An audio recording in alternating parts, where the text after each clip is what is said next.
პირადი ცხოვრების საიდუმლოს ხელყოფისა და ადევნების ბრალდებით დაკავებულ პოლიციელს დღეს მოსამართლემ 60,000 ლარიანი გირაო შეუფარდა. დავით ჭითანავა ციხეს თანხის გადახდის შემდეგ დატოვებს. არადა საქმეში არსებობს მტკიცებულებები, რომ შინაგან საქმეთა სამინისტროს ექს-თანამშრომელი ქვეყნიდან გაქცევას ცდილობდა. რა ვიცით ამ საქმეზე? გამოძიების ინფორმაციით იმ დროს, როდესაც დავით ჭითანავა შინაგან საქმეთა სამინისტროს თანამშრომელი იყო, უკანონოდ მოიპოვებდა ქალების პირადი ცხოვრების ამსახველ მასალას, მათ უთვალთვალებდა და ერთ-ერთმა ქალბატონმა ფსიქიკური ტანჯვაც კი განიცადა. სასამართლომ ჩათვალა, რომ ამ ეტაპზე პატიმრობის გამოყენება არ იყო აუცილებელი და მას შეეფარდა გირაო პატიმრობის უზრუნველყოფით. მიღებულ გადაწყვეტილებას ბრალდების მხარე რა თქმა უნდა გაასაჩივრებს კანონით აღდგენილ ვადაში. ქალბატონმა თქვენ დაასახელა ერთ-ერთი ინსტიტუტის ცენტრის ხელმძღვანელი უგზავნიდა ფოტოებს. სახელებთან და გვარებთან დაკავშირებით რა თქმა უნდა ამ ეტაპზე ინფორმაციას ვერ მოგაწოდებ, თუმცა გარკვეული საგამოძიებო მოქმედებები ჩატარებულია. ამ ეტაპზე არ იკვეთება კონკრეტული ფაქტები, მაგრამ ველოდებით ასევე სხვა საგამოძიებო და საპროცესო მოქმედებების შედეგად მიღებულ ინფორმაციას. ერთ ბრალდებულს აქვს ბრალდება წარდგენილი, რა შეიძლება გამოიკვეთოს ამასთან დაკავშირებით ჯერჯერობით ველოდებით საგამოძიებო მოქმედებების და საპროცესო მოქმედებების შედეგად მიღებულ ინფორმაციას, როგორც უკვე გითხარით, და ამ ინფორმაციიდან გამომდინარე შესაბამისი გადაწყვეტილება უკვე მტკიცებულებების საფუძველზე იქნება მიღებული. მისი დაკავება მოხდა უკვე სასამართლოს გადაწყვეტილების საფუძველზე, იქ საზღვარზე არა.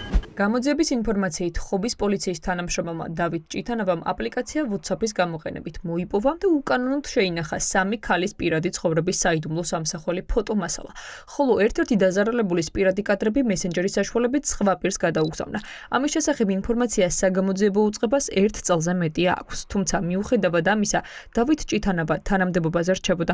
ოპერატიულ ინფორმაციით სწორედ ამ ექსპერტიზის ცენტრის წარმომადგენელს ბრალდებოდა დავით ჭითანავასთან ამ ინფორმაციის გადაგზავნა და ბუნებრივია ახლა ასეთ შემთხვევაში ექსპერტიზის ბიუროს უნდა დაედგინა იყო თუ არა გადაგზავნილი დავით ჭითანავას ტელეფონში აღნიშნული ინფორმაცია. კი ბატონო, ჭითანავა 26 ივლისს ლოგახო საზღვარგარეთას და მას შემდეგ დაატოვეს. დიახ.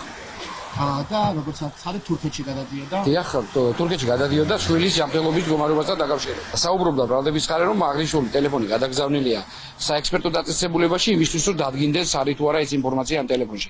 თუმცა წელიწადნახევარია, როგორც იცით, მიმდინარეობს გამოძიება და ამ დროისთვის ეს მტკიცებულება მოპოვებული არ არის. ანუ ამ წელიწადნახევრის განმავლობაში ეს ადამიანი გამოძიების პავლად მუშაობდა ისევ თავის დიახ, ერთი თვე არაც წამოვიდა თავისი განცხადებით.